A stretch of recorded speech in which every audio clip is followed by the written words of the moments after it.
Hello friends, welcome to my YouTube channel. Today we are going to discuss about difference between jet condenser and surface condenser. Right? So let's start the video.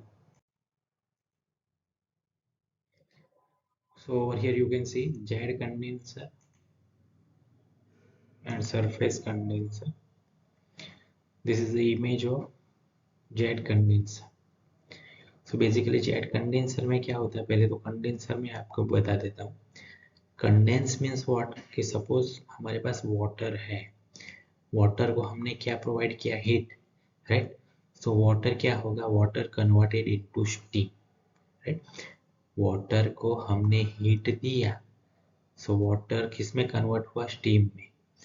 अब उसका opposite, suppose हमारे पास steam है, steam में से हम heat निकाल लेंगे तो what happen, steam converted into liquid, right.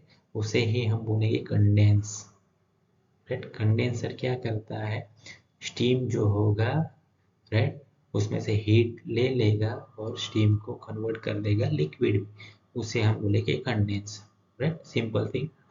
So jet condenser आता है, सरफेस कंडेंसर आता है. ये हमारा जेट कंडेंसर है और ये सरफेस कंडेंसर है, right.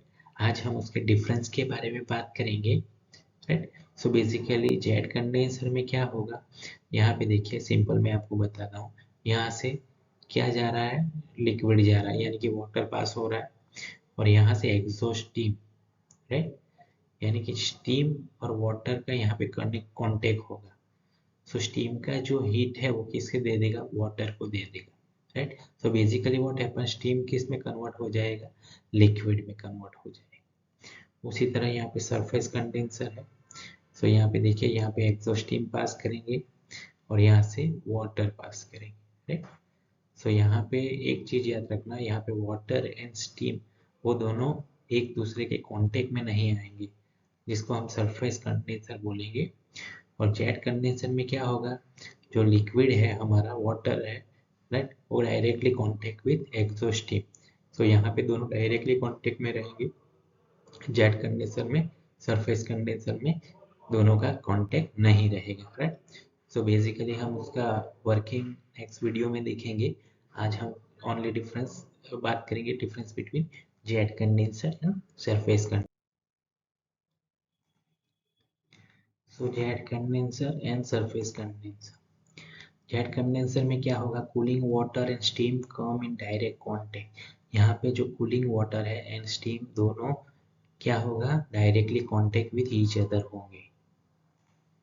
Surface condenser, cooling water and steam do not come in direct contact. यहाँ पे दोनों डायरेक्ट कांटेक्ट में नहीं होंगे, इन बिटवीन क्या होगा, सरफेस होगा, राइट. इसलिए उसको सरफेस कंडेंसर बोला जाता है.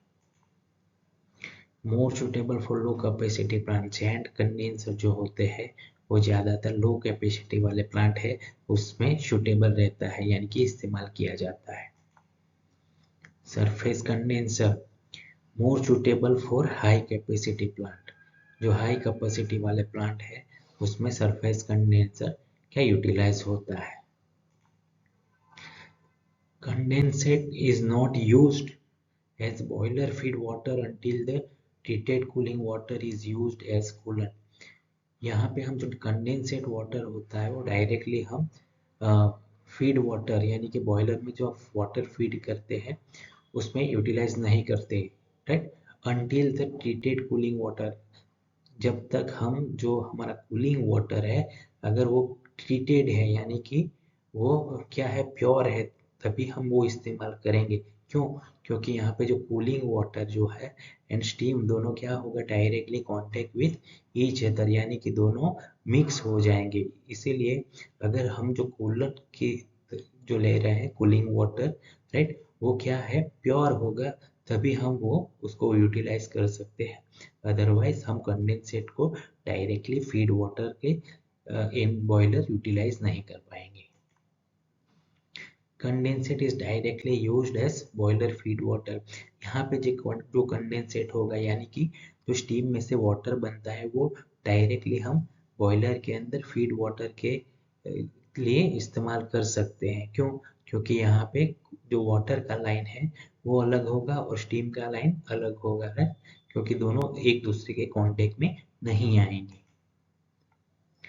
Vacuum created is up to 600 mm of Hg। जो जेट कंडेंसर है वो कितना वैक्यूम क्रिएट कर सकता है? Around 600 mm of Hg। Hg basically क्या है? ये यूनिट ही है, unit of measurement for pressure, right. ये generally an inch of mercury के रिगार्ड होता है। सो बेसिकली वैक्यूम क्या है? Vacuum it is a one type of absence of pressure और बिलो एटमॉस्फेरिक प्रेशर, राइट, जो कि एक प्रेशर ही कहा जाता है, लेकिन वो कैसा रहता है?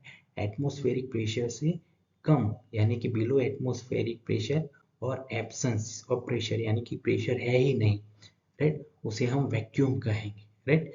तो वैक्यूम कितना क्रिएट होगा यहाँ पे? 600 mm ऑफ Hg। जबकि सरफेस कंडेंसर में vacuum created is up to 730 mm of Hg। Basically एक चीज याद रखना है, 1 atmosphere is equal to 760 torr. जो वैक्यूम है उसका यूनिट है टॉर, TORR, टॉर।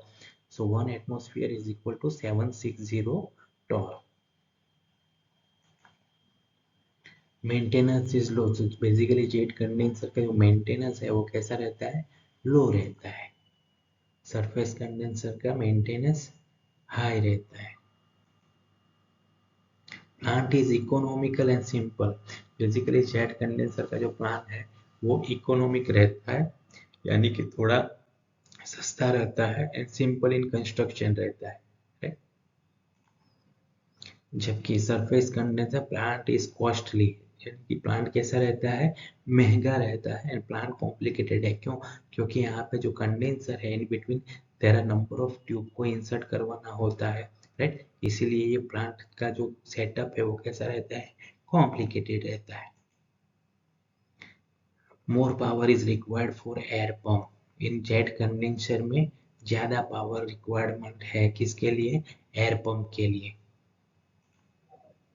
जबकि सरफेस कंडेंसर में less power is required for air pump. Thank you.